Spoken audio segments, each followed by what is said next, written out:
তারিখে আমি 27 নম্বর সমনীয়া বিধানসভা বিপুল ভোটৰ বেলট বক্স লৈ ইয়াৰ পৰা যাতে লৈ যাব পাৰো ভাৰতীয় জাতীয় কংগ্ৰেছৰ ঝাণ্ডা। इस बार रकीबुद्दीन कम से कम 1 लाख के मार्जिन से जीतेंगे, कम से कम 1 लाख के मार्जिन से जीतेंगे।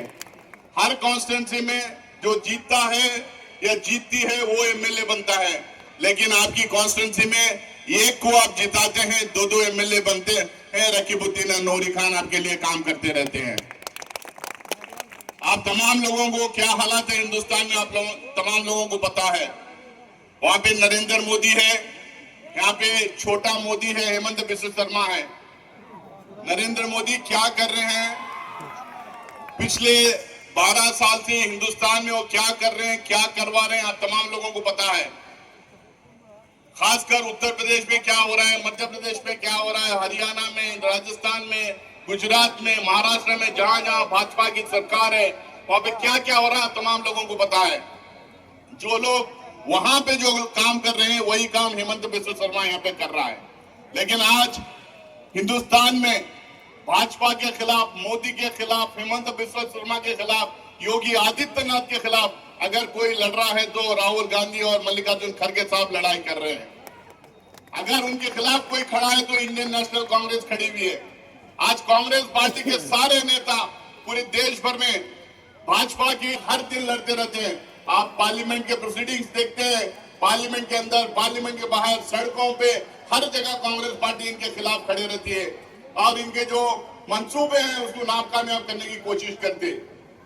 लेकिन बहुत सारे छोटे छोटे पार्टियां आज उभर के आए हैं। आपके यहाँ एआईडीएफ है, वो यहाँ पे वोट काटने का काम करती है। आज यहाँ का कैंडिडेट, मैं भी रकीबुद्दीन से पूछ रहा था कौन है कैंडिडेट भाजपा का, भाजपा आसाम गण परिषद के कैंडिडेट को यहाँ पे उतारी थी, लेकिन पता चला कि वो कैंडिडेट एआईडीएफ के साथ मिल गया है और एआईडीएफ और एजेपी मिलके लड़ रही है, एजेपी और बीजेपी साथ में है। तो आप बताइए कि बीजेपी की बी टीम कौन है? एआईडीएफ बीजेपी की बी टीम के तहत यहाँ पे काम कर रही है। तो आपको एकदम साफ तरीके से यहाँ से मैसेज, सिर्फ गुवाहाटी नहीं, ऐसी मैसेज दिल्ली तक जाना चाहिए कि इस कॉन्स्टिट्यूंसी के लोग सबकी साजिशें को समझते हैं, सबकी हरकतों को समझते हैं, कोई इनको बेवकूफ नहीं बना सकता है। ठीक है, हम लोग गरीब जरूर हैं, हम लोग थोड़ा कम पढ़े लिखे जरूर हैं, लेकिन हम बेवकूफ नहीं है। इनकी पॉलिटिक्स खूब समझते हैं और ये एआईडीएफ को उनके मुंह पे तमाचा इस बार इस चुनाव में मारने का काम हम लोग करेंगे। यहाँ पर हेमंत बिस्व शर्मा क्या क्या कहते हैं, क्या क्या बोलते हैं, आप तमाम लोगों को पता है और क्यों बोलते हैं ये भी पता है। कभी किसी को मियाँ भाई बोल देंगे, कभी कोई वीडियो डाल देंगे जिसमें टोपी वाले, दाढ़ी वाले बुजुर्ग की फोटो डाल के उसको गोली मारने की फोटो डाल देंगे। कभी बोलेंगे मियाँ भाई को तंग करो, ऑटो वाले को, रिक्शा वाले को पैसे मत दो, कम पैसे दो करके बोलेंगे। प्रदेश का मुख्यमंत्री इस तरीके की हरकतें और बातें करते रहता है। लेकिन एक चीज मैं यहाँ से हेमंत बिस्व शर्मा को एकदम साफ मैसेज यहाँ से देना चाहता हूँ, ये कौम ऐसे लाख हेमंत बिस्व शर्मा आए और चले जाए, ये कौम कभी किसी के सामने झुकेगी नहीं और किसी से डरेगी नहीं।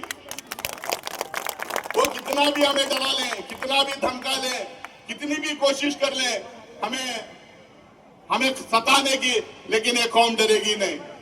ये हमेशा एकजुट होकर खड़ी हुई है, देश के लिए खड़ी है, देश के लिए काम करती है, देश के साथ हमेशा रहती है। ऐसे हेमंत बिस्व शर्मा को कभी झुकेगी नहीं। लेकिन क्यों ये कर रहा है ऐसा काम, ये आप लोगों को सोचना है।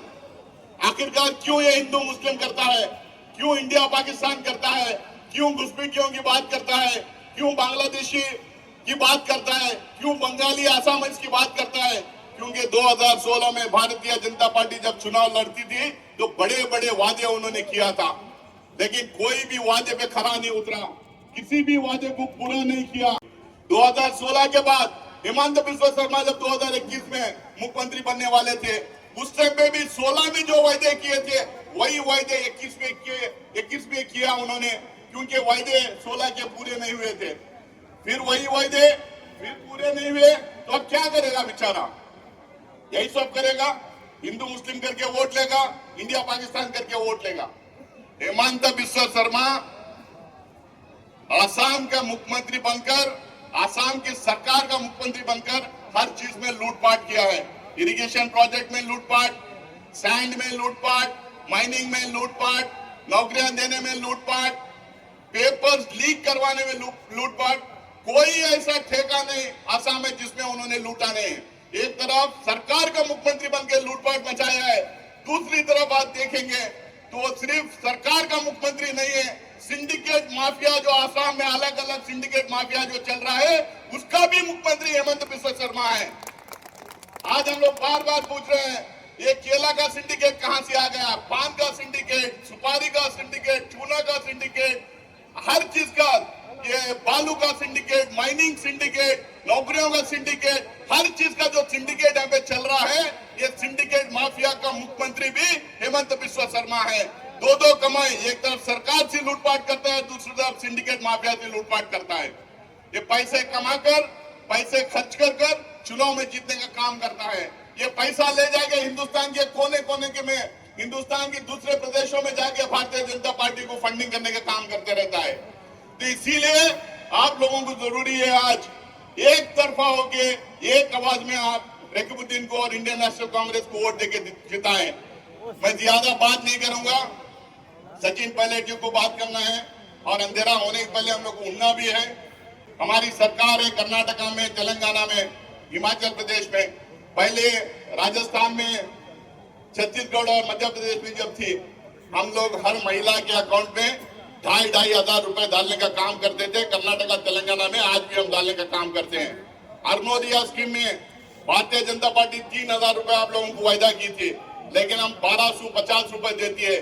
हमारी सरकार आएगी तो इंशाअल्लाह उसका डबल आपके अकाउंट में हर महीना हम डालने का काम करेंगे।